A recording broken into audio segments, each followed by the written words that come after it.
on this computer? Yes. Okay, there we go. Starting the recording. If you don't want to be recorded, go ahead and turn off your camera. No fault, no big deal. But the class is being recorded. Welcome to Making Middle Eastern Lunch. We're going to, over the next 2 hours, make falafel, hummus, and toum. And then if you've got other things to go with it, and I'll talk about some of those things as well, then you can make yourself a fine lunch. The handout for the class should be online, and the class description has much of what we're going to do. And so I'm going to go ahead and get started. You can see I've got the not insignificant pile of things that I'm going to be doing for this class kind of strewn across the counter here. If you guys have, let me know. You can text them, or you can actively, let me make sure that camera's looking right at the right place. Excellent.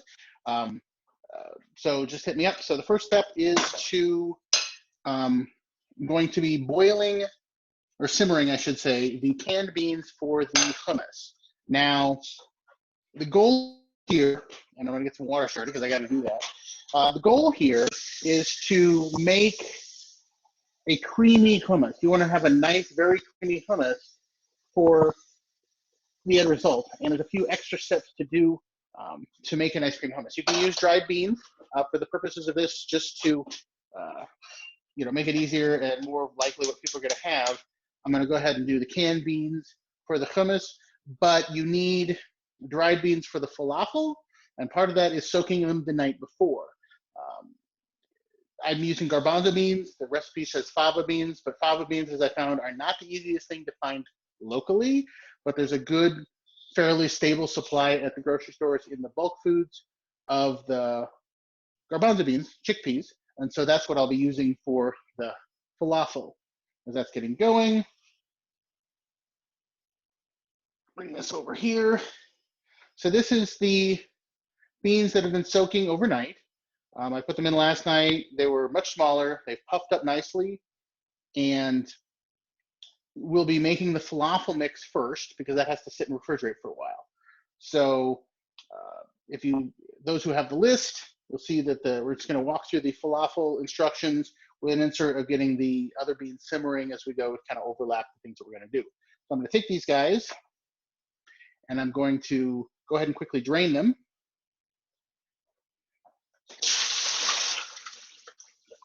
And then I'm gonna rinse them off real quick just to get them rinsed.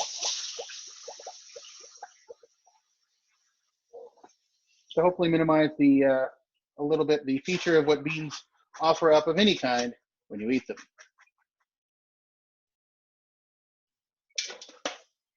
All right, so I've got the beans. What I'm gonna be doing is putting them, the first step here is drain, rinse them, and pour them into the food processor along with chopped onion, garlic, parsley, flour, salt, cumin, coriander, pepper, and cardamom. All right, so I'm gonna take the onion, I'm gonna go ahead and chop it up here. By the way, just as a reference, this isn't just all modern cooking. These are kind of modern adaptations of the recipes, but this book, Scents and Flavors, a Syrian Cookbook, there are examples of all three of these recipes pretty close from this book, which is, I think, I'm trying to remember, 13th century. So we are actually cooking period food, as it were. So the first step will be, I'm gonna go ahead and chop up the onion, and I just need half an onion. And the nice thing is with the food processor, I don't have to pre-dice it. I just have to get it broken into, and get it separated slightly and then peel, because that's what a food processor is for. So I'm gonna go ahead and, step one, wash your damn hands. I'll be right back.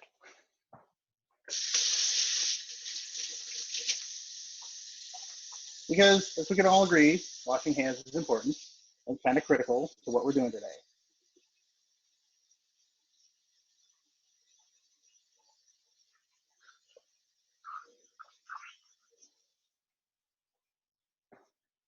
Okay, back to what I was doing, which is chopping up the onion.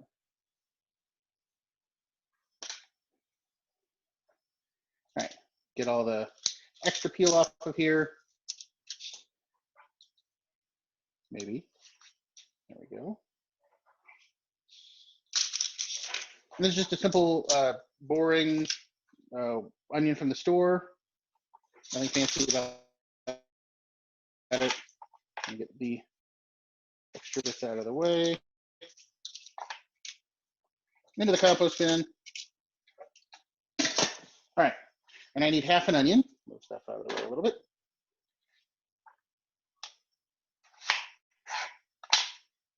I'm just going to drop it straight into the food processor because this thing will, I guess I could cut it into half, make it easier, but you know, the food processor, the goal of a food processor is to make things smaller.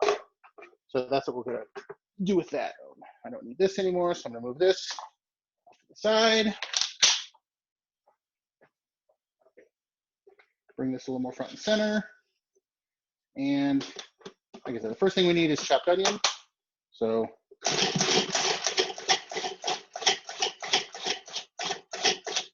there, chopped onion, ta-da. All right, now I need the beans, which I've got here. So I'll get those in.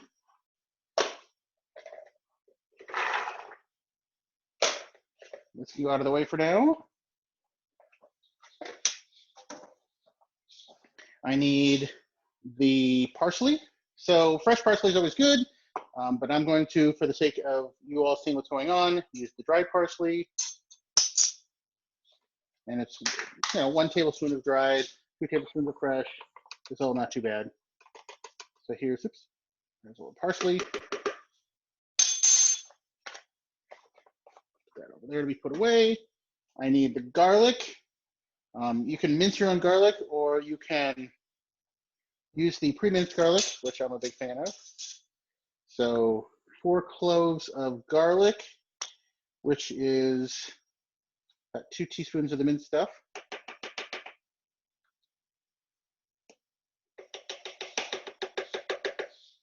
Like so. Okay. I need in different order. I need another teaspoon. And to add the spices, I'm going to add a teaspoon of salt. Grab my salt cellar. Yes, being married to a pewterer does have its advantages. So a teaspoon of salt.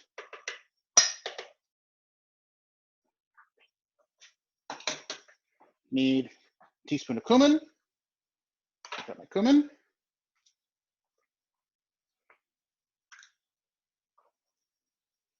Loves cumin. It's one of my favorite spices. It just smells so good. And then I'm going to add half a teaspoon of coriander.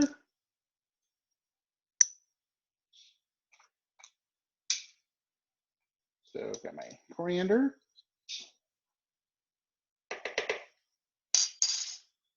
And I need a 1/4 teaspoon of black pepper. Now this is where, if you like a spicier food, if you're a big fan of more spicier end result, you can go to a cayenne or a hotter pepper.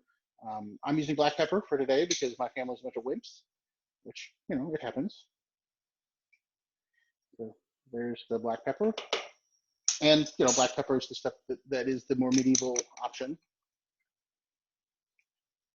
And a pinch of cardamom. So I've got my cardamom here, and a pinch. All right, I'm gonna pause this process for just a second because the water's coming to a boil. Got my very fancy cans of garbanzo beans, the high-end stuff from the grocery store. And I'm going to quickly open and drain them and get them into the boiling water. Bring these over here so you guys can watch me open cans. It's very exciting. Very exciting to watch somebody open cans of things. It's very cool, I know. So I'm gonna pop these guys open real quick.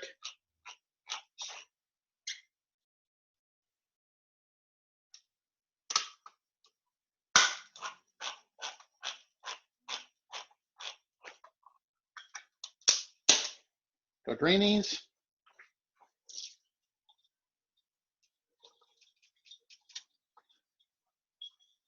And they're going into the boiling water here, and I'll dial it back to be a simmer and set a timer for 20 minutes.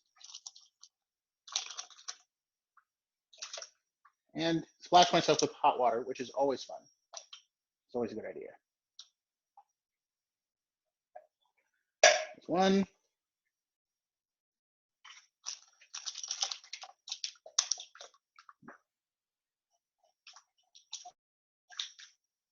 Yeah, lots of splashing. Excellent. That's good.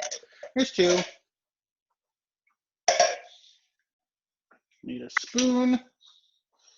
Gonna give them a quick stir.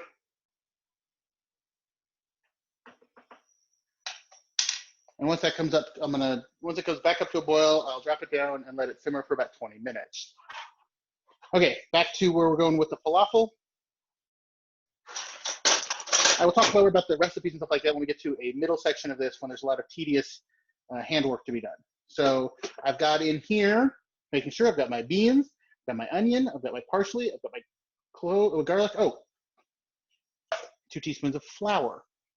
Now, those of you who want to do this gluten-free, this is the only gluten involved in the whole recipe. So it is a simple matter of using a gluten-free flour, and you've got yourself a gluten-free meal.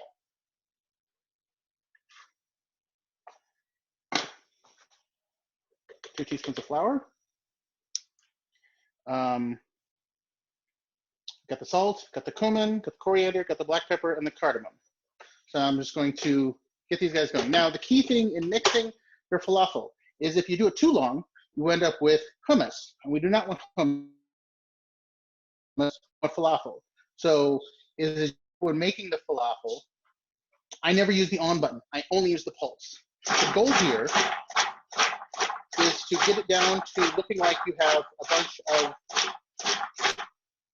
cumin, really, or not cumin, couscous. You want the couscous consistency maybe slightly smaller than your couscous consistency in here, but don't turn it on, then you get too far. But if you just, take your time, let it knock itself down in size.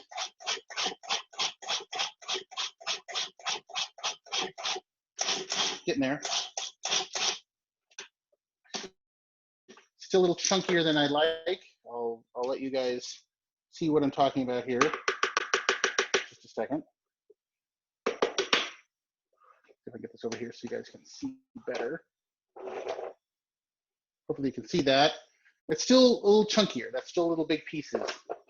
But I don't, the idea is to just kind of get there so we have the right consistency. We're getting close. Now we're about couscous. I went just a little farther than couscous. Scrape it down a little bit more.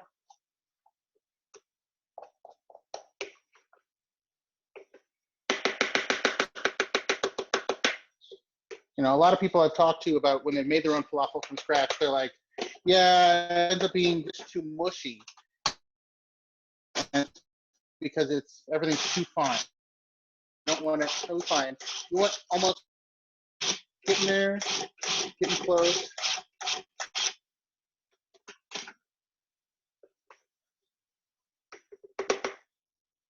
Let me hold this right up to the camera, so you can kind of see what consistency we're talking about here. It's really close. That's really close to what we're looking for here.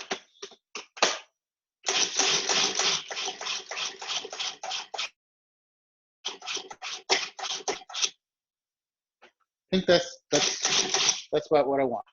Okay, so it's just slightly pasty side of couscous. And the right in front of the camera. There we go. Pull it back so take focus. But that's what I'm looking for. It's just slightly mushier than couscous, slightly pastier, and that's what you want for your falafel.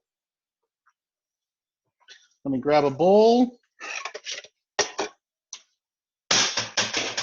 Okay, my beans are simmering, so I'm going to turn them down and set a timer for 20 minutes. And the point on that part of it with the hummus is you really want to soften up and make those beans as creamy as possible. So, all right, back to falafel making. Get this out of the way for a second.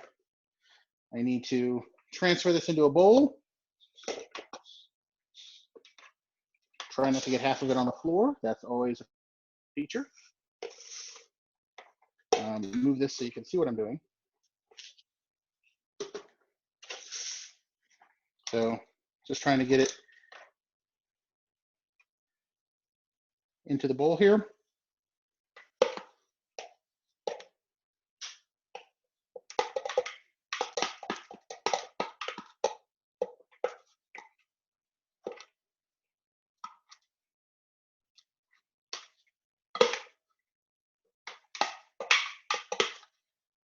All right. Pretty much have everything out of here. This I'm going to need to rinse off here in a second because that's a ubiquitously necessary piece of every single step in this whole process. Put those beans back up. All right. So just making sure it's well mixed. I've got the consistency I want, slightly smaller than, right about couscous, maybe slightly smaller, nice cornmeal-ish looking thing here. Okay, that's ready to be put in the fridge for a couple of hours to kind of set up. And that's kind of the whole point of it, is you want to refrigerate it and let it kind of solidify a little. So I'm going to cover it with the ever handy plastic wrap.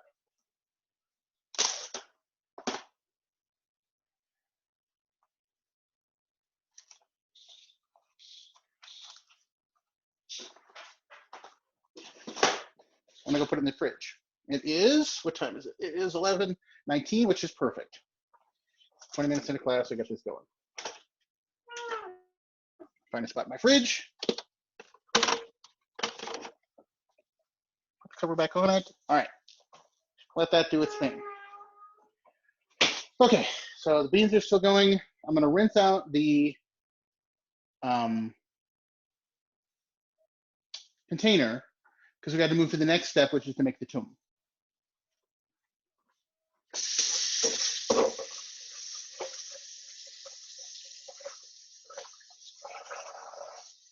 So once I've got this thing cleaned off, try not to slice my fingers open. So what is the advantage of these kind of dishes and why would they have been so popular?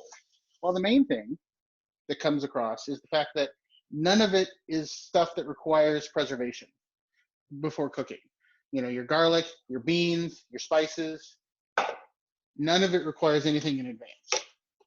So it would have been a much more portable take with you for the nomadic people of the Middle East. And readily available. Now, the recipe calls for fava beans, and that's because the original idea of falafel is a Yemeni area where the beans are fava. These were using garbanzo, which is much more of a Syrian local recipe. So I'm gonna, speaking of which, in this book, there is a recipe that I'm very close to. It is called dinar gold coins. So these are gold coin looking food. So falafel. And this one is one they use boiled meat with it.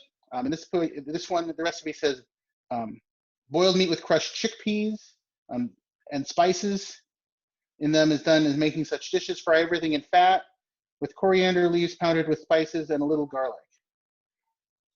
So add a little of the broth and some carrots cut into thin dinar coin shapes. Cook on low fire until done, then ladle out. Throw the boiled chickpeas while frying and break eggs on top. So we are going to take that idea and we're making falafel. These dinaria, crushed chickpeas with spices, fried in fat. In our case, it'll be canola oil, but whatever. Okay, now I'm making toum. I've moved on to making the toum. Toum is the ubiquitous condiment if you've ever been to the Middle East. Toum is amazing, and it's one of those things where, like, how have I not known about toum? When you travel to a true Middle Eastern restaurant or region, the condiments on the table, going to your falafel shawarma stand, is you'll have a bottle of ketchup, for your fries, a bottle of toum, put on everything. To put it simply, toum is a non-egg-based garlic mayonnaise. It will have the consistency similar to mayonnaise, a whole lot more garlic, which last check, I'm okay with. So the toum recipe is a half cup plus tablespoon of minced garlic, 2 teaspoons of salt, some quarter cup of lemon juice, quarter cup of cold water, and 3 cups of oil. So we're going to put the garlic and the salt in here first and pulse it until it's finely minced. Now we're starting with minced garlic, so it should go pretty quick, but a half cup plus a tablespoon. So yeah, half cup plus a tablespoon, really. I'm gonna move these guys out of the way and grab the next set of things I need. Move this a little more centered. So I've got all of the measuring weapons I'm gonna need. So I need 2 teaspoons of kosher salt and a half cup plus a tablespoon of minced garlic. That is not the right pile of dishes. This is the right pile of dishes. Like I preset out all the things I'm going to need ahead of time. So I know what I need. All right. So 2 teaspoons of salt.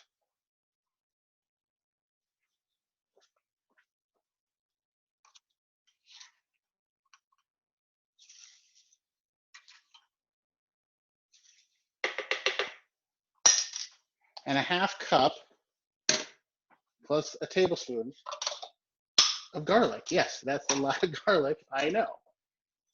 That's what we're going to be using. And those of us who are garlic appreciators are like, that's a good start to the day. Never too much garlic, I agree.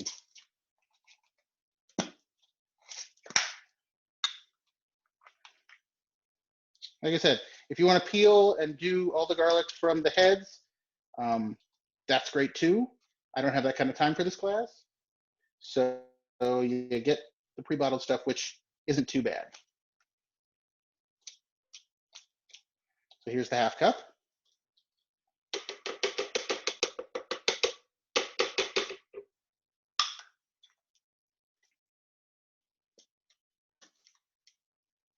And here's the tablespoon. All right. A little bit out of here. Pretty much killed off this container of garlic.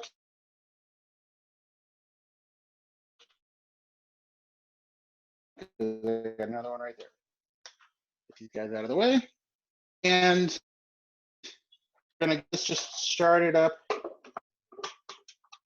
And if anyone's ever made mayonnaise, the process will be awfully familiar to you. Okay, so we're going to, it's all pretty much, it says to short bursts, scrape down as needed.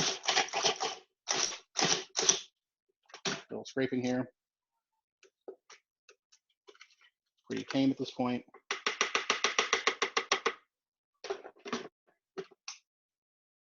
And then I'm going to add a tablespoon of lemon juice and continue processing until we get a paste. So got my mostly empty bottle of lemon juice. Grab I want my tablespoon back.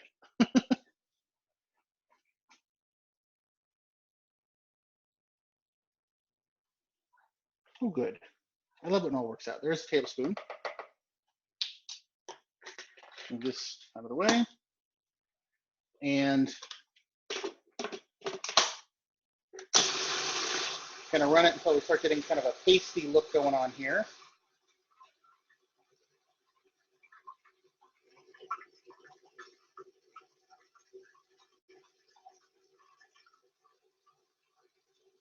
Starting to get a thin paste going on.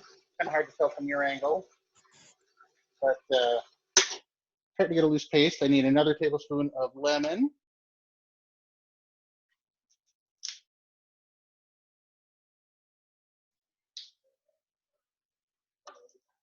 Can I add this in real quick? A thin paste right now.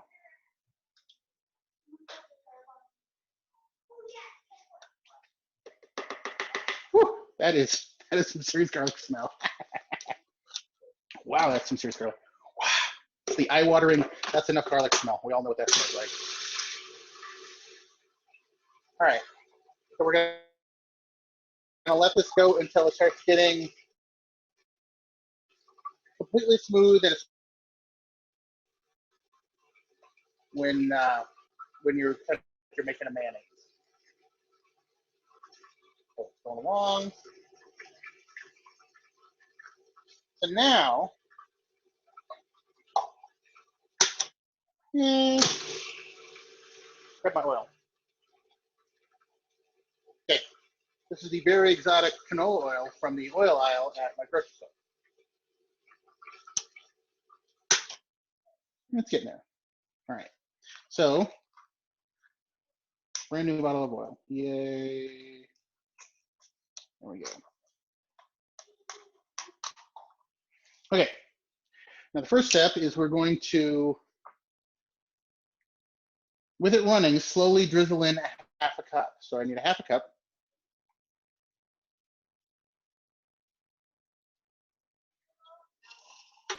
I'll put it in a place so you guys can see it. I've got a half a cup of oil here. Now let me move this way just a little bit so you guys can see this, all this going on a little better. So I'm gonna get it going. And I'm gonna add the half cup of oil we just started. So I'm just gonna drizzle it in. And it's gonna start whipping up slowly, like the that tends to do. It's starting to get a little more body to it. Starting to get thicker. And then a tablespoon of lemon juice. So I'm gonna put this going back again. I'm gonna add a tablespoon of lemon juice.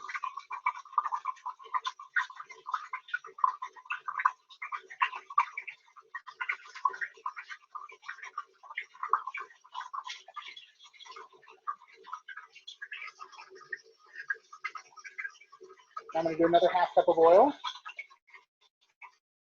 Keeping it running because I wanna keep it fluffing up here.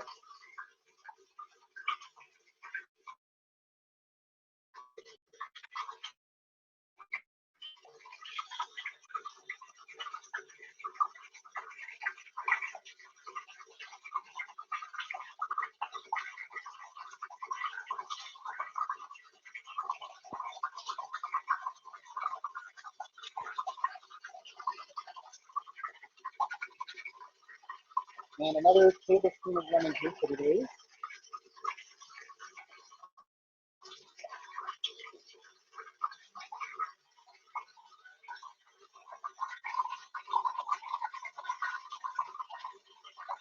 Sorry for the loud machine.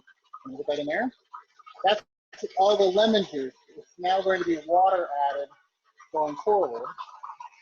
So now I need, I've done 3 half cups of oil this far, so I need a half cup of oil and water.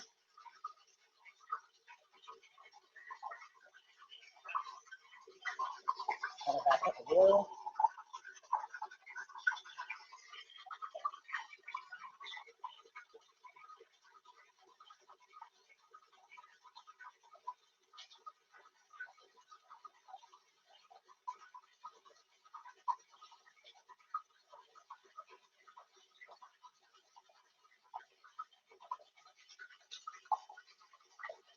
Get some water.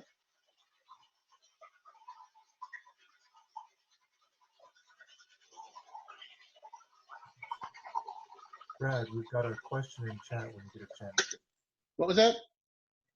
You've got a question in the chat when you get a chance. Here's why lemon in 2 parts. I can see the oil will be 5. Just to make sure it's better mixed. It's kind of a. Thank you. So. Appreciate it. All right. So now, how about in the set? How many have I done? I've done 4 of these. One of those. So I need 2 more of these.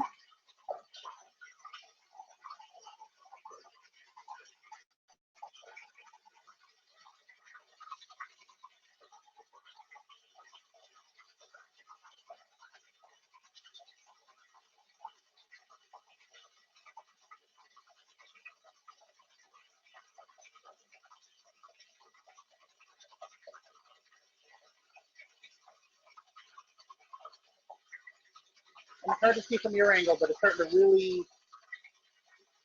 it's got like a really runny, creamy consistency at the moment.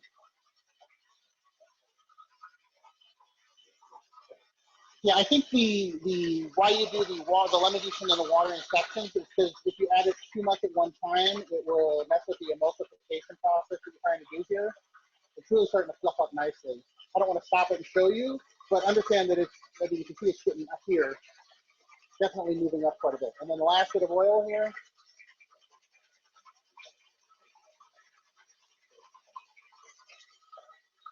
In the lid, because we're done with this.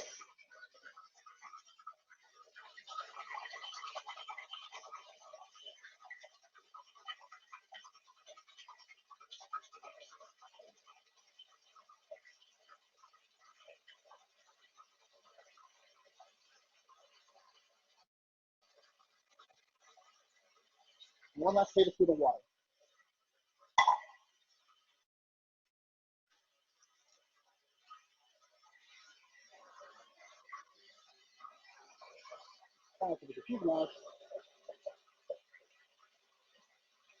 Okay.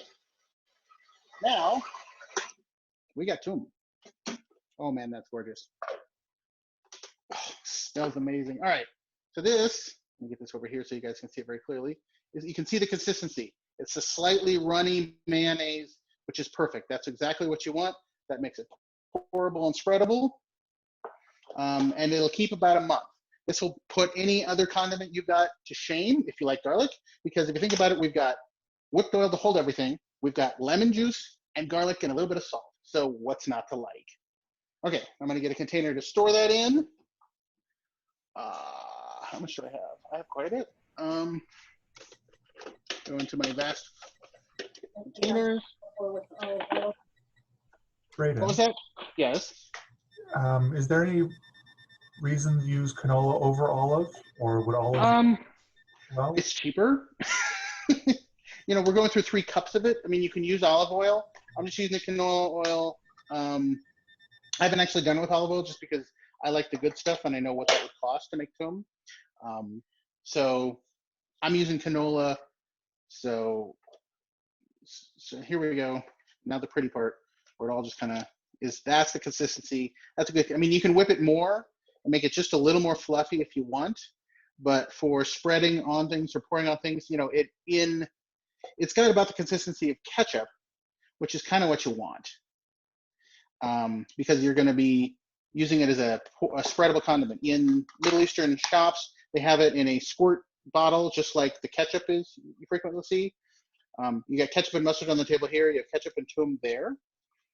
So you don't want it as thick as you want your hummus. You want it a little runnier and squirtable like this. Let me get this out of the way. How my beans doing? They're almost ready to be done. Excellent. This is good timing. So I'm going to get the rest out of here.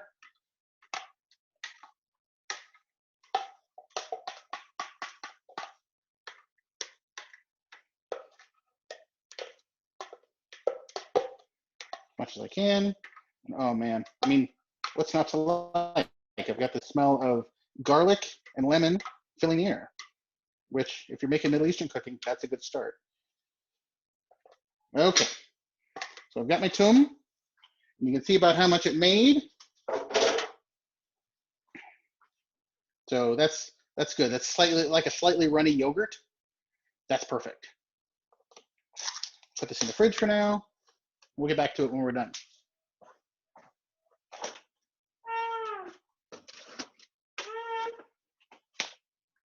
Okay, conveniently enough, I've got to rinse off these things and get these things out of the way.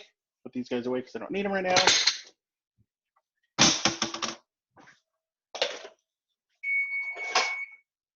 All right, the beans for the hummus simmered for 20 minutes. Now, they're cooked to start with. Let's do a blind taste test. Related, oh, you know, that's a good point. Hold on a second. All right, blind taste. It was not recommended for toum, but I've never heard why. We're catching up on your comments because I was busy cooking. I mean, yeah, you could always try it. So half batch, keep the cost down. So just gonna make sure it tastes okay. Oh yeah. Ooh, garlic, yeah. That's some serious garlic. So you're now vampire proof? Pretty close. Wow. Holy cow. That's excellent. Okay, so the beans are done. So now I need to drain them. I'm gonna move you guys. Unplug you, because the phone's plugged in because it only has so much power, you know, when it's constantly streaming. But all right, can we see the sink? We can see the sink. All right, so I'm going to drain the beans. Come on. All right. They're plenty hot. Then I'm going to rinse them with some cold water.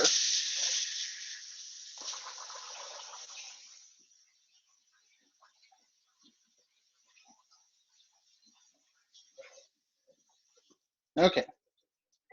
Get them really rinsed, and I need to really dry them off.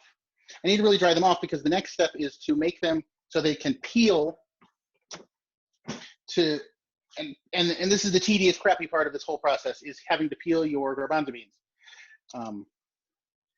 Because otherwise you don't get that creamy layer. So I've got my very stylish pink towel. Very stylish. Oops, about to lose this camera thing off of the counter, which would be sad. How are we doing? Am I seeing the pink towel? I'm seeing the pink towel. Good.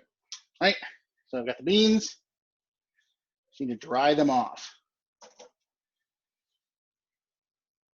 So I'm just going to rub them down in here. Now they're pre-cooked and then they've been simmered since. So you can't use a lot of force, otherwise you're going to mush them all, which makes the next step a whole lot harder. But you can already see that some of these, this is what we're going to be getting off in the next step, is these guys. Okay, we're getting them off because the skins interfere with making it a. I'm just pulling these guys out because they're on top and they're easy to grab to start with. The skins interfere with making it as creamy a hummus as you want. So this is one of those pro tips. If you're short on time or whatever and don't want to go through this step, you don't have to take the skins off. But the level of creaminess you get out of it, and hey, I've got the compost bin right there, it's a definite improvement. It's a noticeable improvement. So I've got these guys kind of dried off. Next step, got a couple more of those to get out of here, is the making them so the skins come off a whole lot easier. We're going to switch to the right page of my notes. And we're going to put them in hot water with a teaspoon and a half of baking soda. So I need 1.5 teaspoons of baking soda. You don't get to see me do this, but I'm just taking one. I'm gonna grab a bowl. That's a smart thing. Hey, step one, grab a bowl. You know. All right, got my bowl. Set it off to the side. I'm gonna add 1.5 teaspoons of baking soda.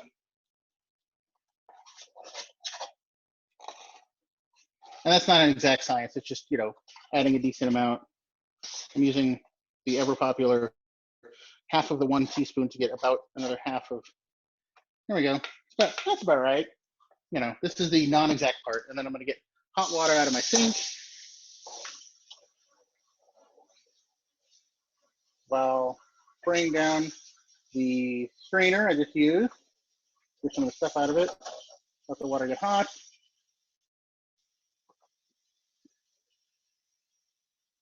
And once it's warm, I'm gonna get them.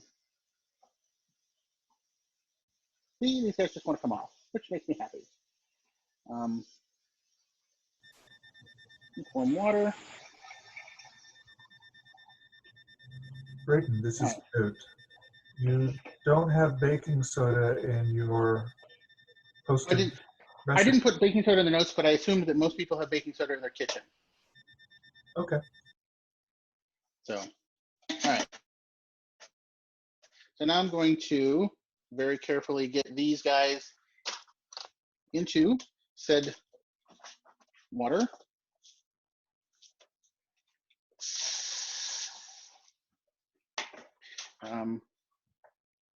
Family cookbook and olive oil would work, I guess. So now I gotta very carefully grab all these guys, not make a mess. I'm actually gonna set this up in the sink because that's where I want to do it anyway.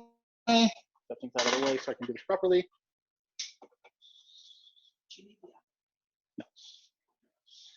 I'm going to rotate you guys so you can see what I'm doing here. This will be a two-step process. I'm going to very diligently and without making a huge mess. Okay.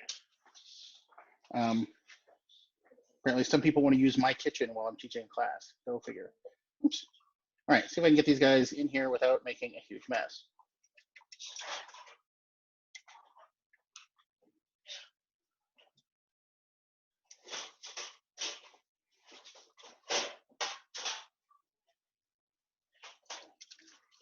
I know, I'm shaking the camera. Sorry, guys.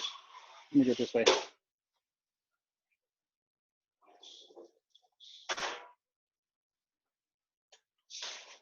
How am I doing? Okay, so I've got them all in there, and the baking soda is going to help get the skins off. That's the goal here, is I want to get the skins off.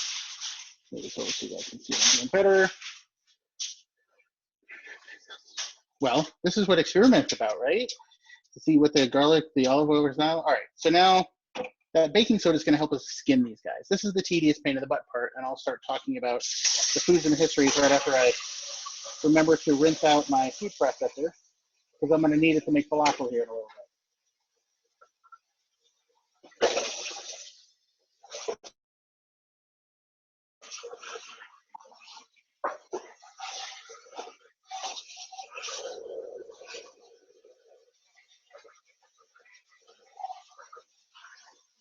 The nice thing is all the flavors kind of go together, so it's not too critical to have it like soaked down and clean and all that kind of stuff. All right, now I've got these guys. I need this thing back, because now comes the tedious process of peeling these guys. So the nice thing is it's easy to kind of tell.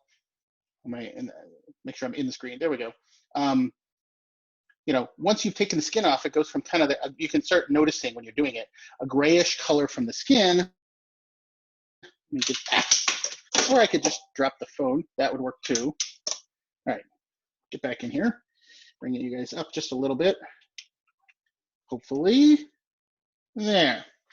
All right, but what you can see is the unpeeled ones versus the peeled ones. You can see it's a much yellower color. The gray of the skin is definitely noticeable. Makes it easy to find the ones that haven't been peeled. So I'm gonna, while I do this tedious task, and while you're gonna be doing this tedious task that takes far too long, we'll talk about some of the nature of the food here in the Middle Eastern palate. So you had people who lived in the city, you had people who, and still do, the Bedouin nomadic lifestyle. And so you definitely you had a hot climate, and you have a lack of anything but just fresh ingredients to work with. So things like this, where you're using dried beans or whatever, is just makes life a whole lot easier because you're not trying to refrigerate or store anything.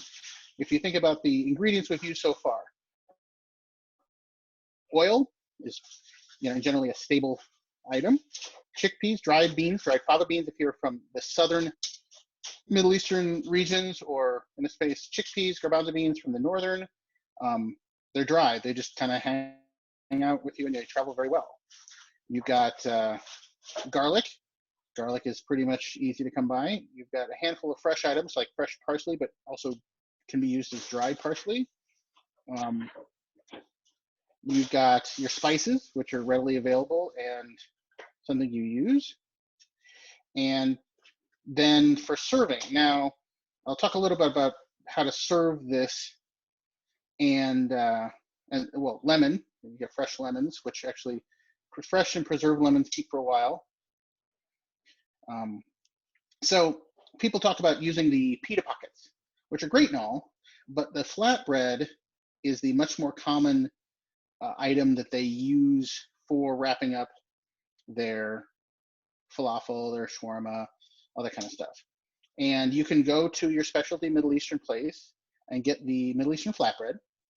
I could make it for you in this class if there was enough time. It's very uncomplicated. Or I go down the aisle in my grocery store and they have stacks and stacks and stacks of equivalent flatbread, very inexpensively available. They have things like Mission on the package. So yes, I will be eating mine with tortillas, because the difference between tortillas, the practical difference between tortillas and Middle Eastern flatbread is about $5 a package. It's just flour and water, and you flatten it out and work with it. And unfortunately, yes, this is the tedious, boring part that everyone's like, really? So those of you who are watching this video can pause it and fast forward it, because this is just the part that's lousy and tedious. And if you've got teenagers or preteens that really want to help, this is a great opportunity for them to learn how to do some Middle Eastern cooking by doing the beans while you do other things. Fortunately, we are doing fine as far as getting this class done on time. That's why I asked for 2 hours. This tedious part should take hopefully a little less than half an hour total. So we'll see how it goes. What time is it? 7:45. Good. We have a little over an hour. We've about an hour left to do the whole thing, which is just fine, because that's about how much time we're going to need. And I might short circuit peeling some of these towards the end to make sure we have more than enough time to do everything else. Making the hummus doesn't take very long, but it is an important step.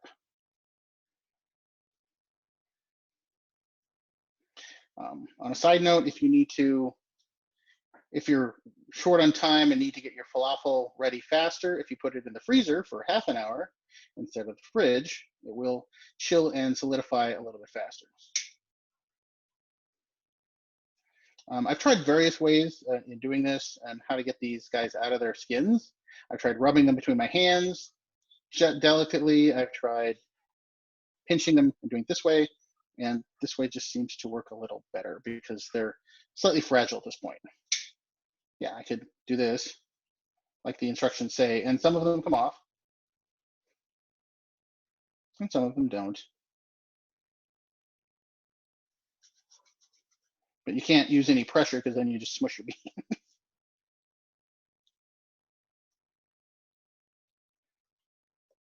But the nice thing is that, I've got there we go.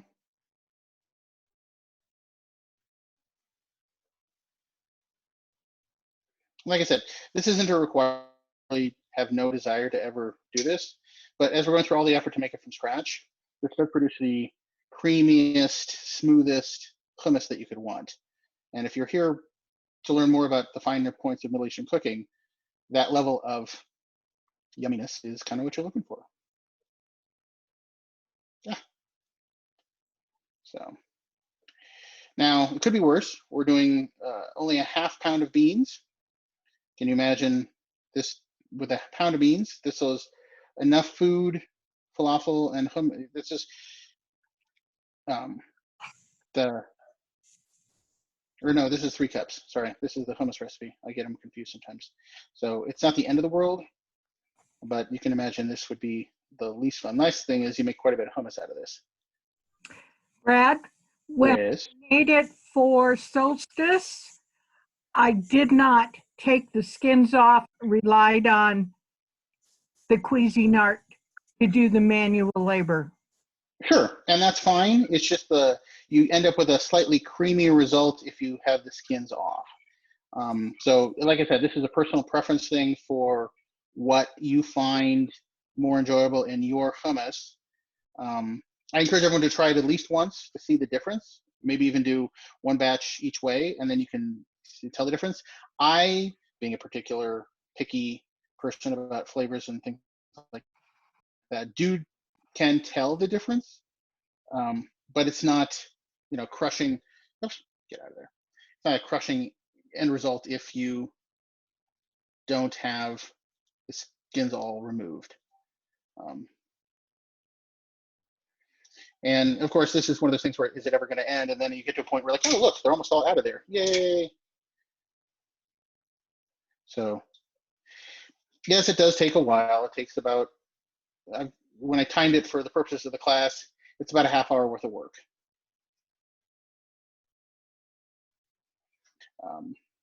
But just when you think it's never going to end, it finally does. So yeah, if y'all want to step away for a second, I'm just going to keep chatting here as I work. But if you need to, use the facilities, grab another drink, whatever you want to do, I'm just going to be peeling these for a few minutes. But I will talk about the fact that the hummus is a very well-documented Middle Eastern medieval dish, which makes sense if you think about it. We've got chickpeas, tahini. These are stable items, and then the hummus will keep pretty well short term until it's consumed. So you don't, again, we're going with we don't have a refrigerator, and we're in a not cold region of the world, and that's not necessarily a requirement. You don't need the fridge. The hummus will keep, or you make it fresh, which is always the best, or whatever meal we're talking about. And if you don't eat it all, well then obviously you're not hungry enough. A lot of the dishes in the cookbook, especially the chickpea balls, do have meat mixed up in them. And I'm sure that's recommended for, a more significant dish. But, falafel without the meat in it is perfectly legit. And if you think about it in the greater picture of modern day, this is a gluten-free vegan meal. With all you have to do is substitute gluten-free flour for the 2 tablespoons of flour that go into, or 2 teaspoons of flour that go into the falafel. You've got yourself a gluten-free vegan meal, which in this day and age is popular. And more importantly, it tastes good. It tastes really good because, the toum is just using oil, garlic, and lemon. And hummus is just using tahini and chickpeas. And the falafel is using onion and either chickpeas or fava beans. They're also called broad beans sometimes. In fact, I have some fava beans, but I decided not to use them here in case people were following along, because fewer beans means easier peeling. And fava beans are a little bit harder to find. I ended up having to go via Amazon to get mine because I went to inquired at the local shops and said, hey, do you have fava beans? And they're like, no. I'm like, oh, that's a bummer. But those who have Winco or some such with the bulk bins, they have these in the bulk bins at Winco, which means they're very readily available. Because if they got it at Winco, they got it pretty much anywhere. Somebody asked the question was, why do you use fresh beans or the dried beans instead of the canned beans for making falafel? And it has to do with improving the consistency of the falafel mix. There's so many little details, and in the instructions, there's a ton of troubleshooting, which is what I wanted to make sure everyone had for understanding. Okay, my falafel mix isn't setting up. We'll try this, try that, try this, try that. And, so much of Middle Eastern food, no, you get back here, is all about the consistency of what you're mashing up. Now, medieval times, they wouldn't have had their Cuisinart. They would have been just mashing it up by hand, which takes a lot longer, of course.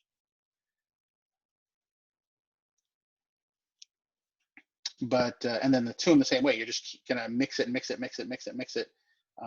Just like you're whipping cream by hand, but you're mixing up the dish. Although that much garlic, mixing it by hand, that would be an intense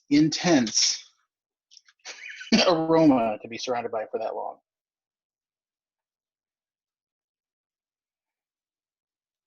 Sounds great. So that one got away.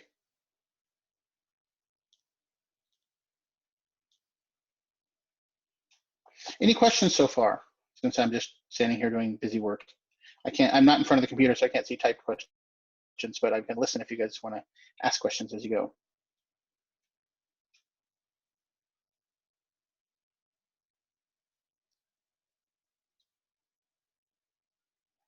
So obviously, no one's jumped. I can see that no one is doing it along with me, so you all don't get the lunch I get today. But the nice thing is that except for the peeling part here on the hummus, the scaling up of the falafel is not too difficult. So you can make falafel for a lot of people. In fact, the recipe that I have in the handout is a half of the original recipe that I was working with. It's great for lunch for like 3 or 4 people, versus you want a slightly larger volume for a bigger crowd. And for your feasts, your lunches or whatever, nothing's better than just having it set up and then just fry them up and then drop them into people's ready-made, prepared tortillas, as it were, with all the goods and stuff on them. As far as what to put in, that's personal preference. I found a source for mild harissa paste that I like, because that roasted red pepper is just a yummy flavor. Nope, red bell peppers are not from the Middle East. They're from the Western world, but they're really tasty. So yeah, I'll take it. You can use tzatziki sauce. I've also used Caesar dressing as a nice tangy option. Get your sliced vegetables of all kinds, carrots and stuff like that, also good.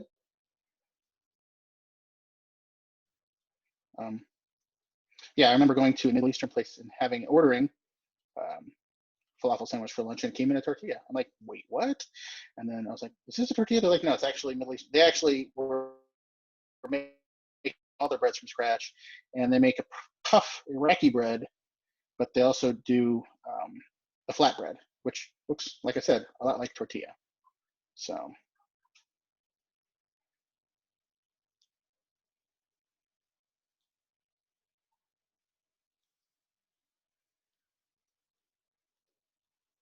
Getting there, getting progress. I can see that I'm making progress to this whole thing. And it is 11:57. All right, I'm gonna give 5 more minutes to peeling these, and we'll just go with the skins off. I'm going to short circuit the peeling process for the purpose of the class, just to make sure we finish well on time, and because I want to have lunch before the next class. So I'll give about 5 more minutes of doing this. But you can see the process. It's just a question of getting these skins off. Braden, Yes? I'm curious. I assume because they're already cooked and so somewhat smushy, that hazelnut technique of rubbing it between a couple of towels would just end up in A mush. towels. Oh, yes. Ask me how I know. I thought Yes, I'd very ask. much so. It certainly looks like it would be faster and easier, but Yes, yeah. but I'm not pushing it hard, and it's already coming apart. Yeah, these are canned. I suppose if you were using, well, no, because you need to cook them anyway. So there's really no way around it. Yeah, you can't quite, I'm going to and I'm not using any pressure. And they come off okay. Yeah, there's no, unfortunately, with these guys, come on, there we go. And I was pushing that one and it just halved. You can imagine trying to use any kind of pressure would just go badly. If you're working with dried ones, can you like soak them and rub them before cooking? Would that work? Have you tried that? They didn't. I didn't. I suppose that'd be one thing, is to take the dried ones, and these are the canned ones, so that isn't an option for these. That'd be interesting to try, is to take the dried ones and do the baking soda bath, warm baking soda bath first, and see if you get that improvement there. Yeah, peeling them is the tedious, no fun part here, but it's not the worst thing in the world. We've all done worse things. Oh yeah, and I can see where it would make a much smoother paste, but I'm trying to think outside the box. Oh yeah. Oh no, that's a good suggestion, and I was just using the canned ones so people could see that you don't need to just use dried beans. And for the record, there is a real shelf life on these beans.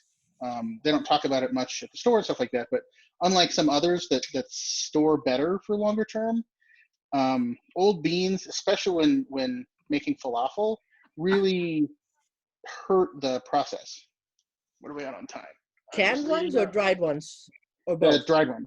Okay. Well, both, but really the dried, because in the making the falafel, you need to use dried ones. You can't use canned ones. Right.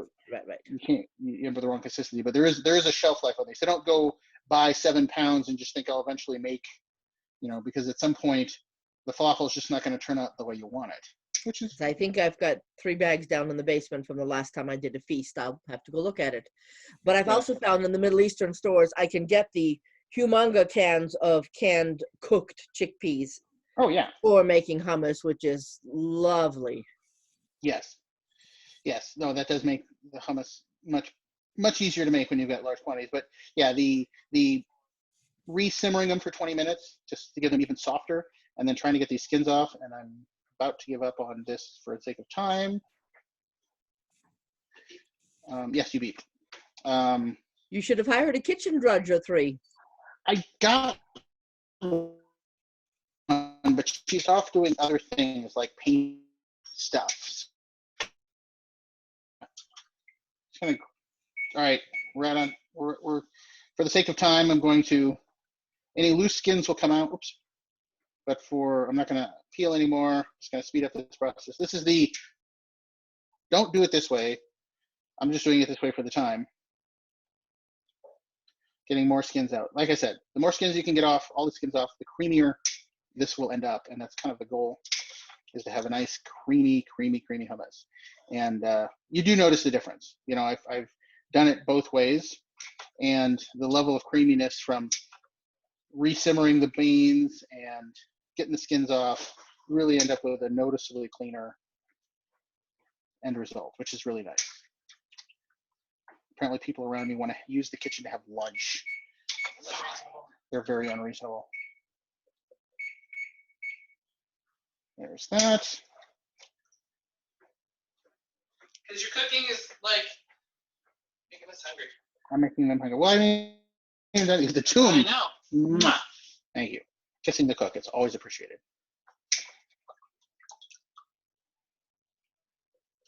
All right, so I'm down to the dredge, and I actually got pretty far through these guys. Dump out some of the water here so I can get you the last of the beans. I wish the skins floated, anything like that to make this just a little easier. That'd be great, but no. All right, close enough. Mostly peeled, partially peeled, somewhat peeled.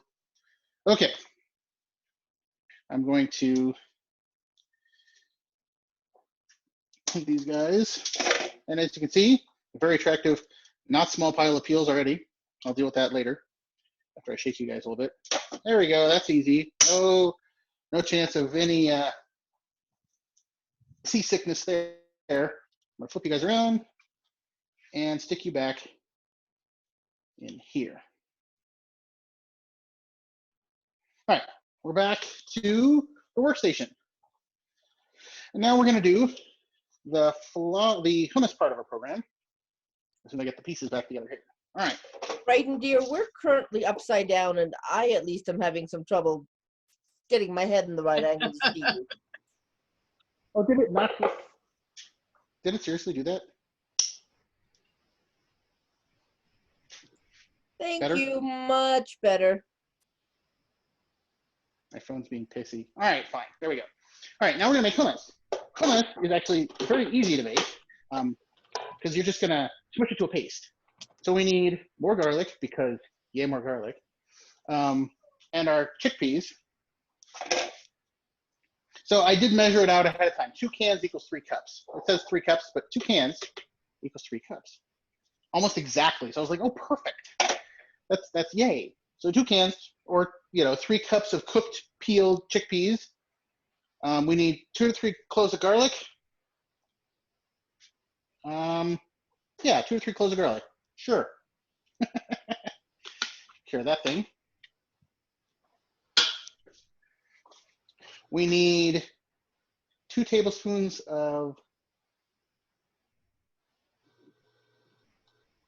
see. All right, so get these in.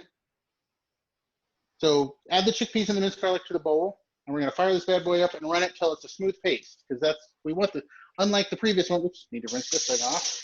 Unlike the falafel, we actually want a smooth paste.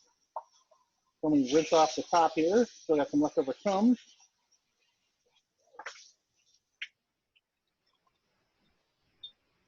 There we go.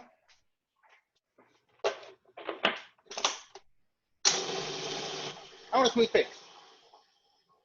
So let this thing run.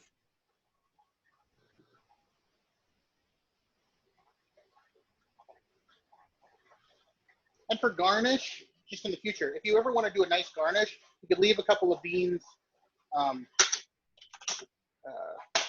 off and just put them over the top of your hummus as kind of a nice little garnish. I don't see the point because that means you have less hummus to eat.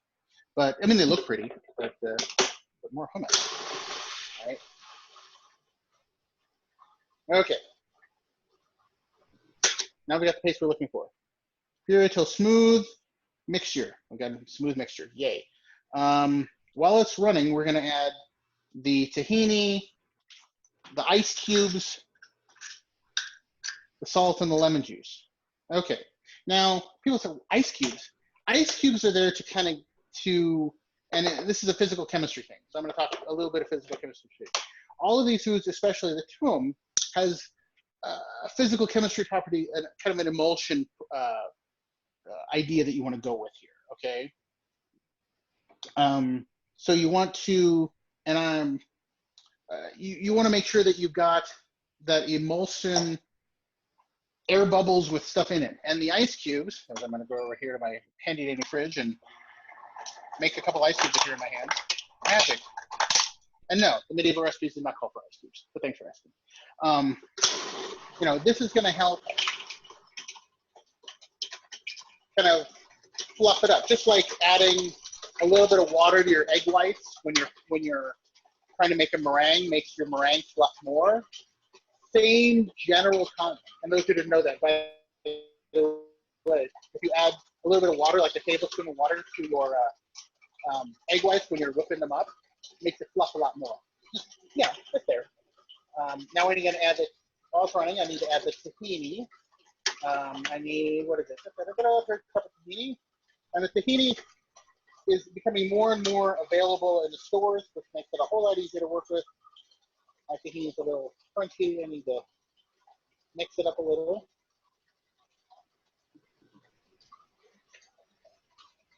But yeah, Winco, Albertsons, whatever your local mainstream grocery store should be carrying tahini these days. That's loud. Just get the, because it was not as homogeneous as I want it to be, so I'm gonna get my third cup here.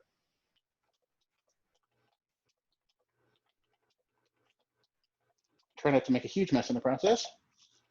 And lick my finger because it's my meal and I can do it. All right, turn this thing back on. Try to avoid making a huge mess.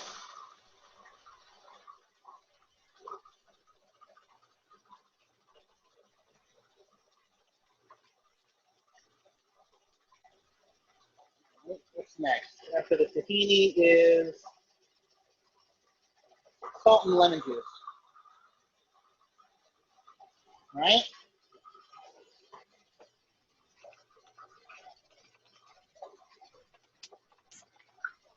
Trying to make a huge mess of tahini.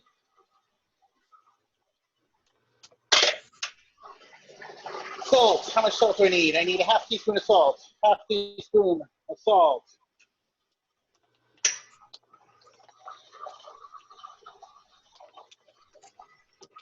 And 2 tablespoons of lemon juice. If you're, it's also the juice of 1 lemon is about 2 tablespoons. So if you're really going for the fresh, awesome, doing it in a totally period way, squeeze the juice out of 1 lemon. You peel all those things and use bottled lemon.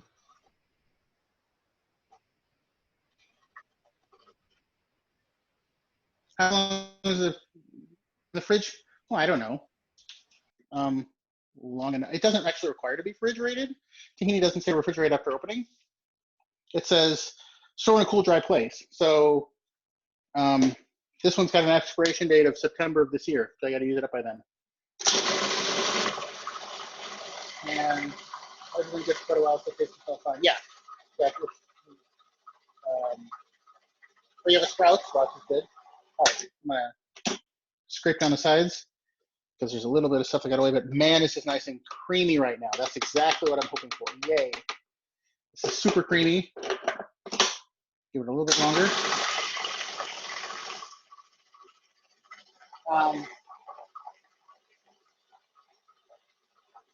In the instructions, I give some good troubleshooting. If it's too thick, add a little bit of hot water, 1 or 2 tablespoons. And then if you get that silky smooth, and I'm gonna pull this off so you guys can see, this is beautiful. This has got that, oh gosh, that's the creamy hummus you wanna eat. Look to it, yeah? Yeah, okay, that's good enough to eat, I think. That You can very add, much good enough to eat. I think so. It's gonna be great. So I'm gonna set this back down here. I'm gonna get a bowl to put it in. So yeah, you can add a little bit of that there. Add the salt. So for garnishing and stuff like that, put it in a bowl, which is what I'm gonna do here, and I'll explain it first. Is I'm gonna put it in a bowl. I'm gonna drizzle a little olive oil and give it a pinch of sumac. Sumac is actually not the easiest spice to find, and this is just oh man. You know, this is the good stuff. It's got a very strong scent to it. Oh, you're waiting on the oven, so I better get my butt out of the way here shortly. Let me get a nice bowl to present in. See, that's where I'm lucky. I've got 2 different Middle Eastern markets fairly close. So last time I needed sumac, it was real easy to go in and they have a bulk bin. You just scoop as much as you need. Yeah. All right. I'm gonna try to do this the least messy way. Actually, now I'm done with the food processor. Yay. Gonna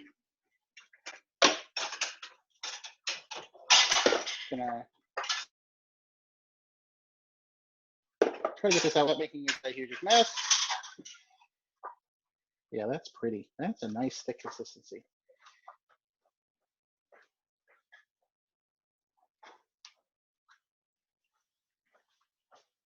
Do you need a taste tester? I'm sure that there will be plenty of opportunities for taste testing here shortly, as my wife is graciously offering to double check how good this tastes. All right, let's take that out of the way for now.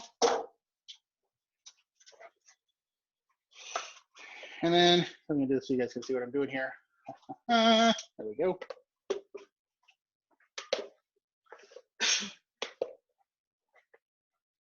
Oh man, that's some good looking. That's so creamy. It's got even just taking off half of the skins, it still looks really, really, really pretty. It's got a great consistency that just screams, bring me a cracker or a chip or something. All right. Somebody else is using the oven, so I'm gonna get the totally non-period taquitos out of the oven.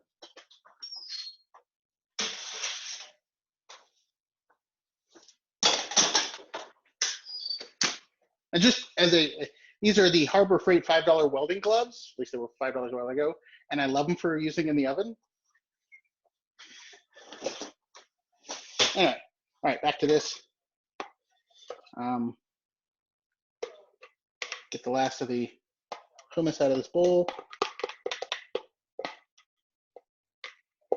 And I'm gonna do the horrible, because I'm the cook and I'm making the thing, I'm gonna taste it with my finger, because I can, as soon as I get the rest of it out of here, because fresh hummus is amazing.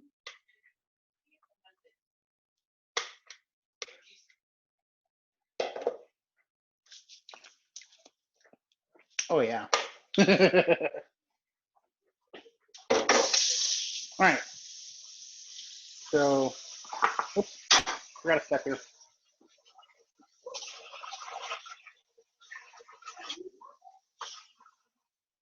All right, so now I'm going to spread this out so it looks pretty.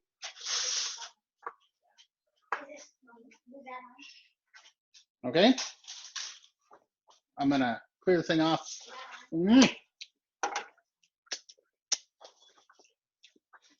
get stuff all over my face, I'm going to drizzle a little olive oil.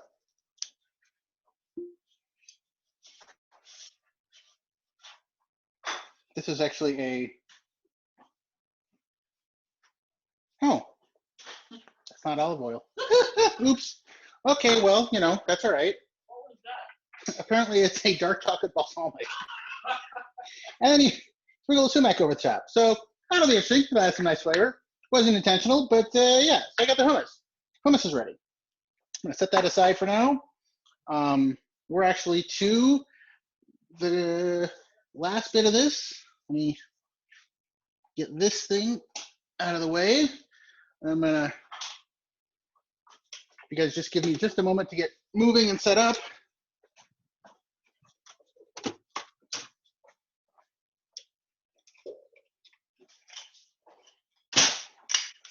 I love these things, by the way. These goosenecks are awesome.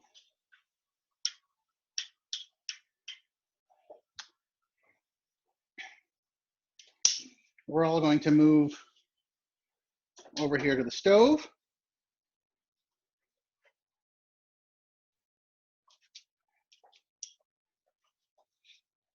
To make sure I've got it. I'm not turning off the camera in the process.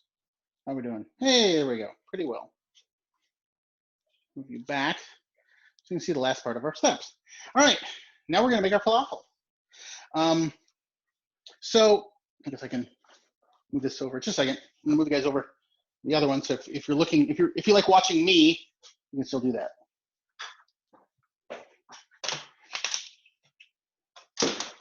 Okay, get things figured out here. I don't have a camera crew, so you get what you get. All right, so we're about to do the falafel part of this. I'll talk a couple bits about some of the aspects of making the falafel. A lot of Middle Eastern stores have these really cool, let me get it on camera, makers that you put the stuff in and you push out the patties. They're crappy. I don't like them. That was not planned. This, however, is perfect. These are perfect for making your falafel balls. Love this thing. Makes it so much easier. But the first step is your cooking oil. So anyone who's done a lot of frying, you know, you save your oil because the second time you use the oil is so much better than the first time you use the oil. So I'm using a saucepan, and I use a saucepan just to minimize the splatter. Get this thing fired up. Actually, I'm gonna wait because I have one more step to do here.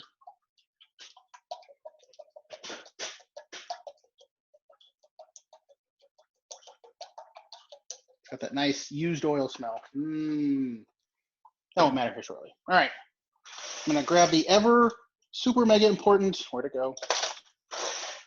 Thermometer. I'm gonna need this because the goal here is about 360 to 375. Okay? That's what we're going for. I'm gonna let that heat conveniently. Move some stuff out of the way over here so I have room to work so you can see me prepping this over here. That comes out of the way, that comes out of the way, that comes out of the way. Okay, so now is the making up of the falafel balls. And conveniently enough, it takes about as long to get the falafel balls made as it does to heat up the oil. It's really nice. I've got, this is from my wok, when I had a wok, which is perfect for getting things in and out of here. All right, so I'm gonna get this thing set out. I'm gonna grab the falafel mix out of the fridge.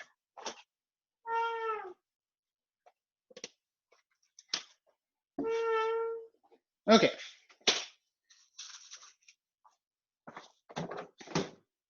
As we talked about before, it looks, kind of has the consistency of couscous, maybe slightly pastier, but you know, couscous, right?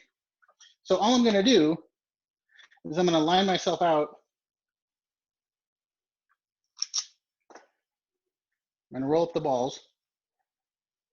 And they're about walnut size. That's what we're going for here. I'm just gonna roll them out.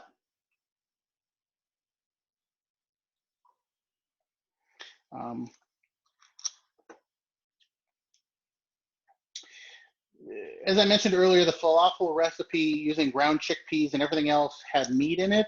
And so this could easily be a main dish with the addition of pieces of meat, making meatballs with this in it. They also use a lot of rice. So it would be not any stretch to, you know, be like, oh, this is a main dish with meat in it, or a main dish without meat in it, whatever your preferences are. But you can see that what I'm getting out of this is a nice ball, right? It's got the right granularity. It's got all the, what I want out of it. Now, if this was fava beans, these would be bright green, which is how you know the falafel you're eating is northern or southern Middle Eastern falafel, because if it's brown on the inside when you take a bite, it's garbanzo beans. If it's green on the inside and you take a bite, it's fava beans.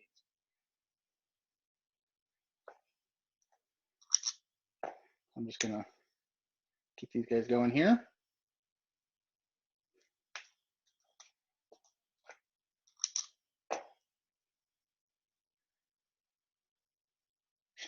Before I forget, attendance.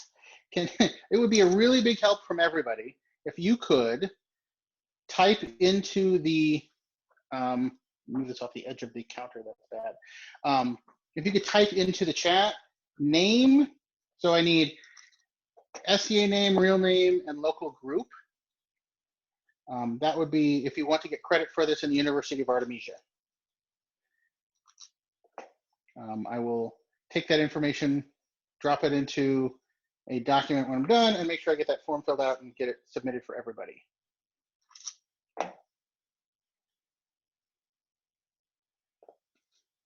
First time I made this as a test run to see how this recipe was going to do, the kids were like, I want some, it smells like chicken nuggets, which is really funny. All right, oil's getting there.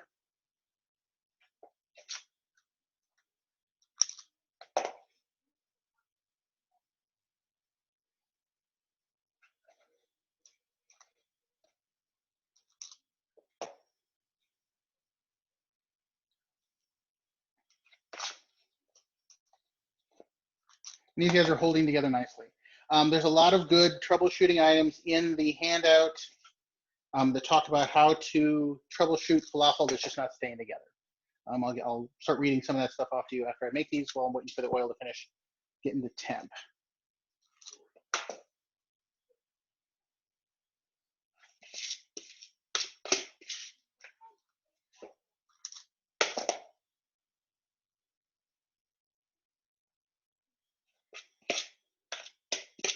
Enough to do one more.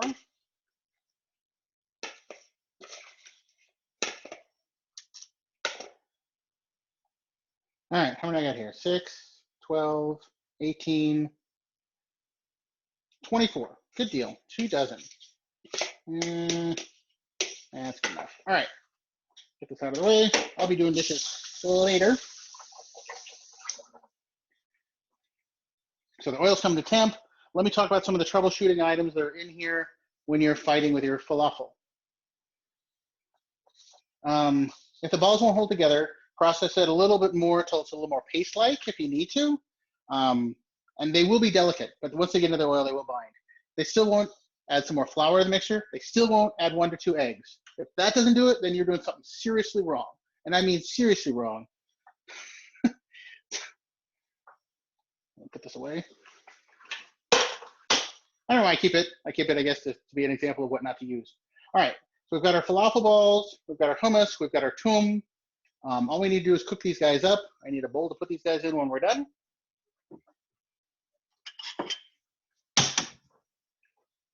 And drop a paper towel in there, because it is, in fact, oily mess.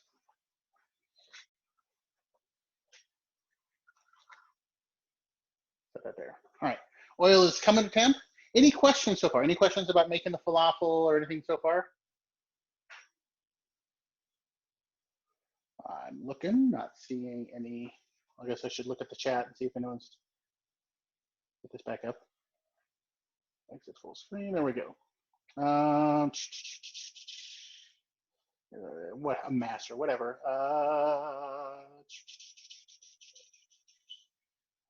Cool. Looks like we've got a good crowd of people here.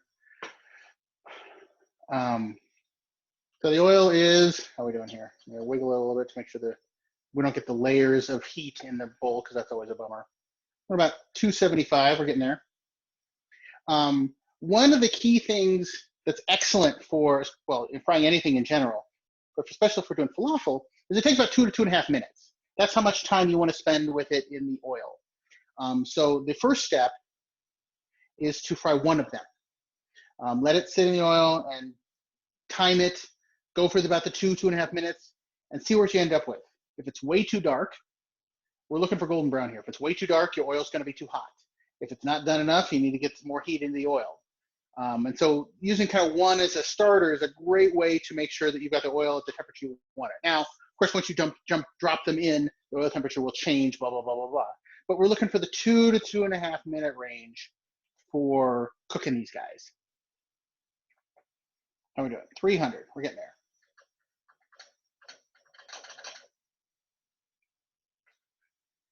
I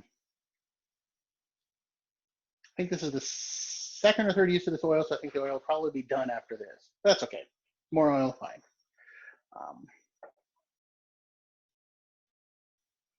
And this is just 100% pure vegetable cooking oil, nothing fancy. I'm just trying to cook it up. You can get fancy oil, but it won't do you any good, especially for the frying part.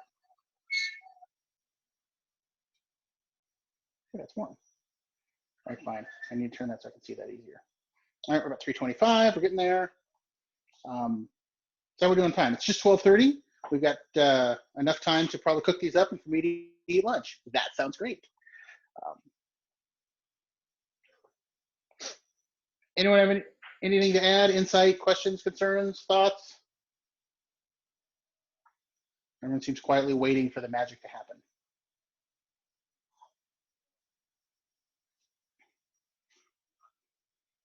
Put them there.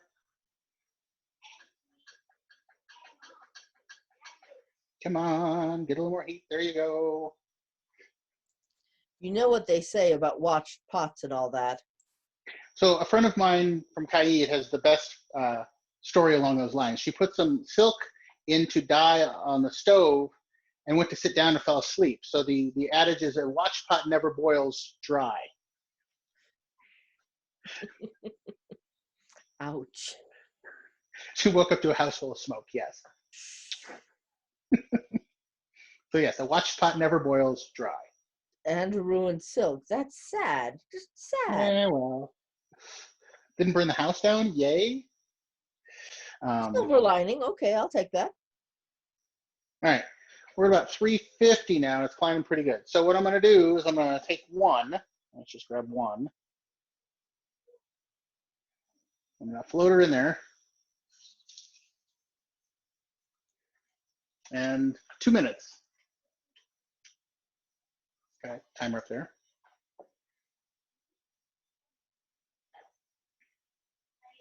The nice thing is that the other thing is the thermometer, you get the layers of heat in the oil. So once something's in there to make the oil move, the temperature does actually increase because all of a sudden it's like, oh, the oil from the bottom is up near the thermometer too.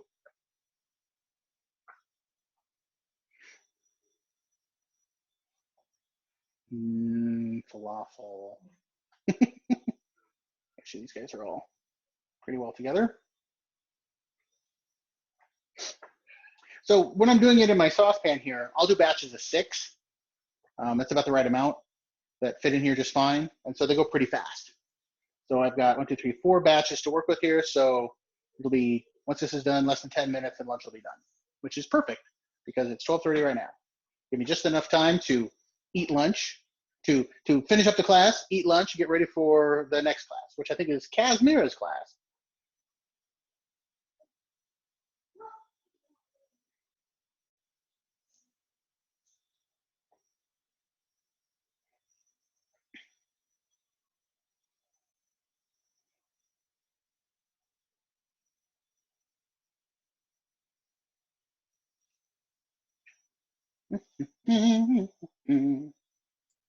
Gonna suggest maybe you do some singing to entertain us while we're watching this fry. No, because then I'll lose concentration on what I'm doing, and that's no good. And see, the oil's getting hotter, so I need to dial this thing back. All right. I'm not paying attention. That's the problem. I'm gonna dial this back to about mid. So I'll probably check it at 2 minutes. It'll probably be well done by then. As soon as the timer beeps.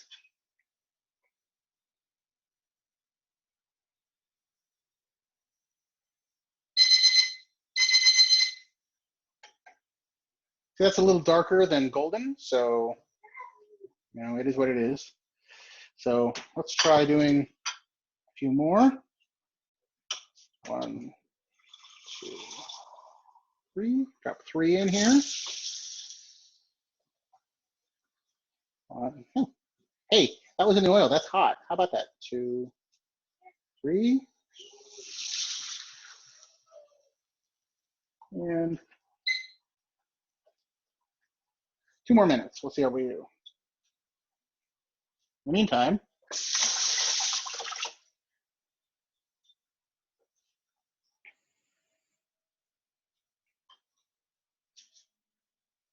all right. So I'm going to show you guys this is going. This is what it looks like. It's got the nice crispy outside. It's got the nice yummy inside. Oh yeah, that's really good.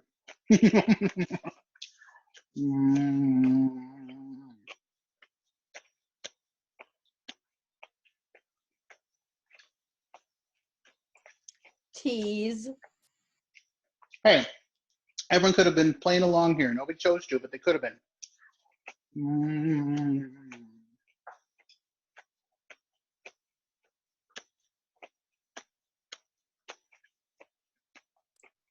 You do have a question in chat from Crystal looking for the instructions.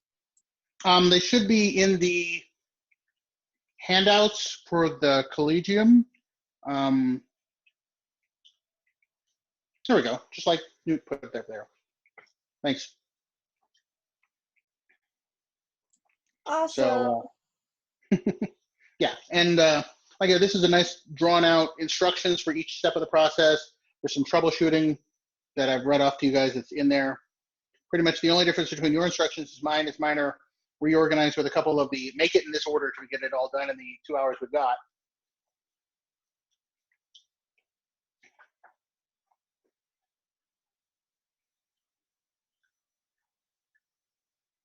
Keeping an eye on the temperature this time. We're running about 380, 385.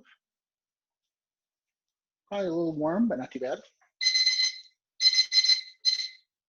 And these are running about 2 minutes, so it's a little more golden, a little less dark brown. That's good.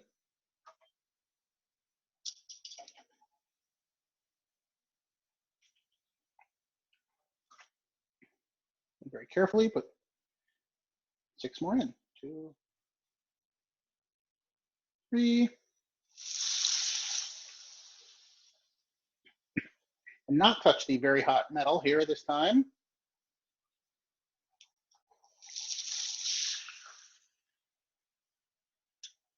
Okay.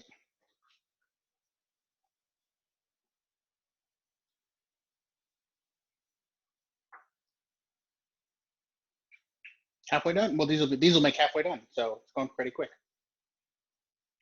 That's the nice thing about frying up food is it goes fast. In the meantime, I'm going to go get out those ever exotic tortillas.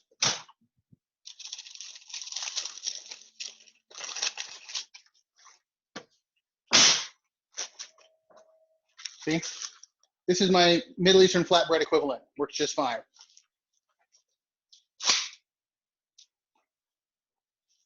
Get a plate.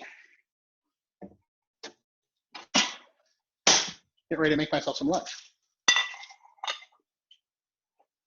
So one little thing, in case I forget, is so after they come out and you're ready to put them on your sandwich, smush them slightly so they're not rolly, so they don't roll right off. If you smush them slightly and get rid of the rollability, you'll be much happier for it. Because nothing's sadder than about to bite into your sandwich and it rolls out the other end. You'll be like, oh, it's so sad. So yes, if you just give them a little smush when you put them in, then you're set.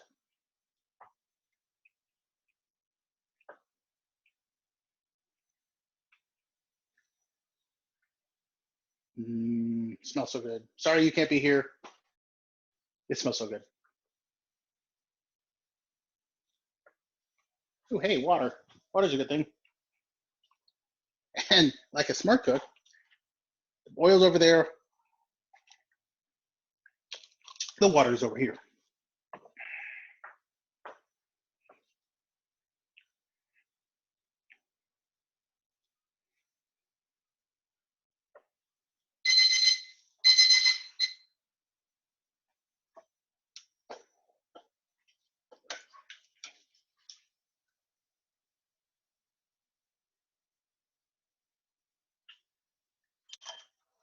Still a little darker than I'd like, but they're doing okay.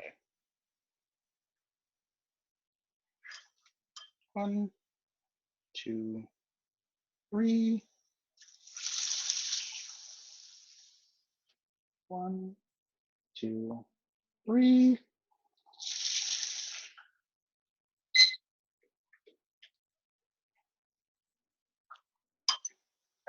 It's kind of interesting. Over the course of all this, this is like the 4th class session we've had in this kitchen on Zoom. Juliana taught making macaron. There's a video of that out there if anyone ever wants to see because the actual macaron cookies in their basic form are period. But, we add all the good stuff because we can in between and that kind of thing. Okay, I gotta find that one. Oh, yeah. Check the Kingdom of Artemisia Arts and Sciences page. These are a week old or a couple weeks old, but they're still.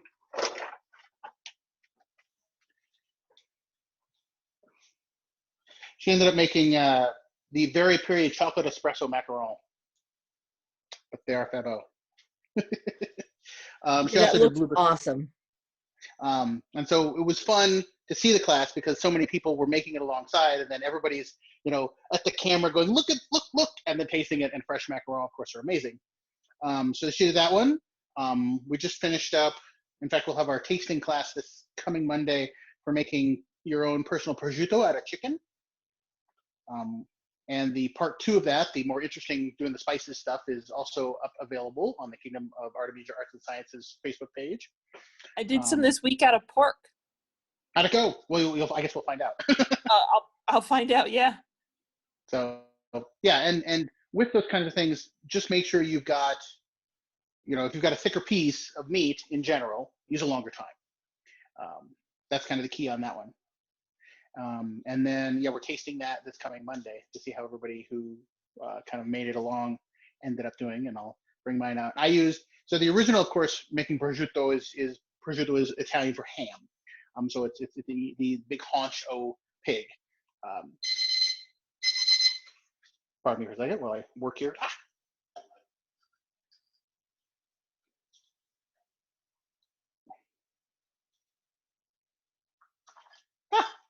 Get back. Hot.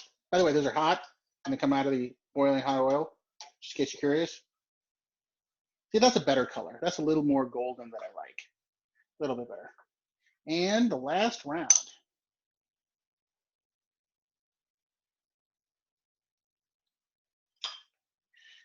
So we had 2 dozen, and I used the 1 tester, so these last 5.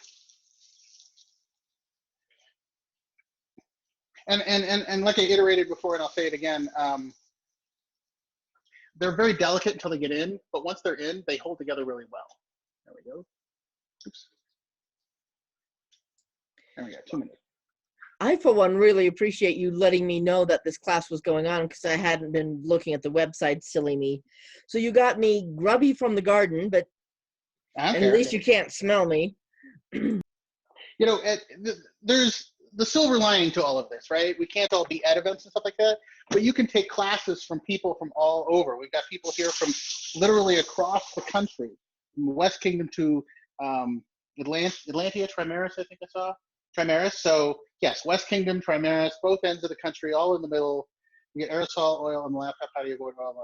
It's over there, and I've got the answer to Newt's question is I'm being very, very careful.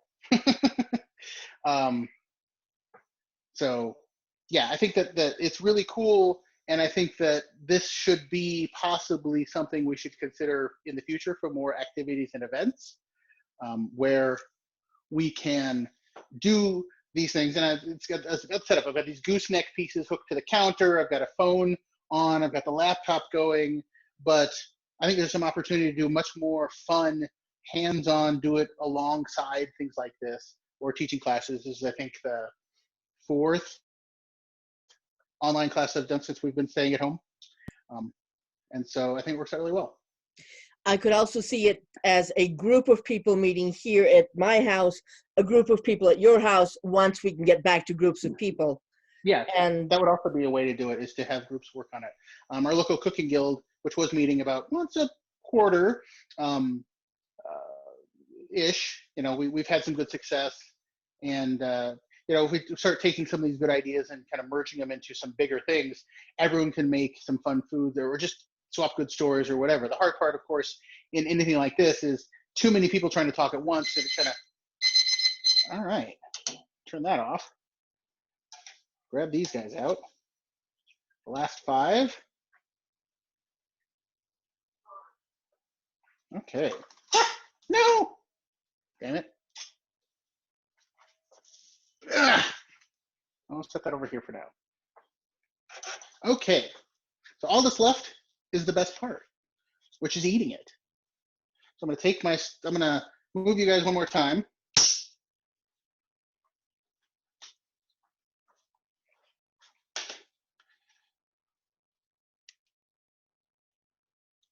And we've got the inadvertently balsamic, hummus. Got my falafel, my notes, which are sticking to the counter because I'm a mess.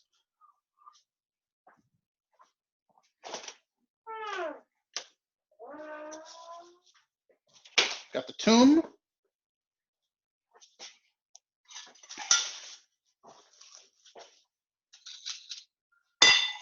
Got my plate. Got my tortillas.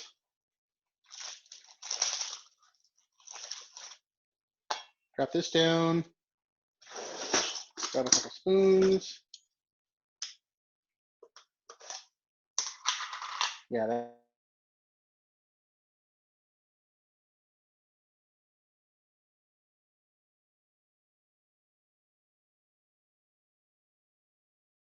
that's all right.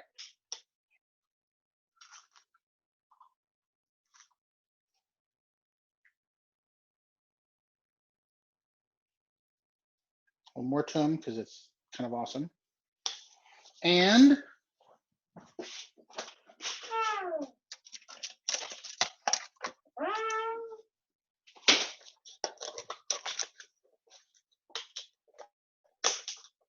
the dog is very excited about whatever I'm doing involving food. Yes, yes, you are. Throw a little lettuce on here.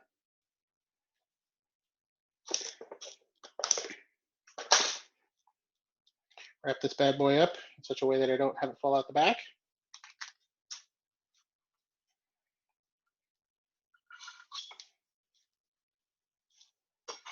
Come over here to this camera and say, bon appetit.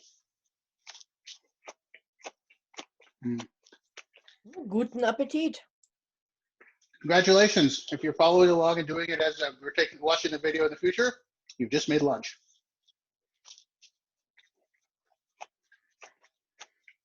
All right.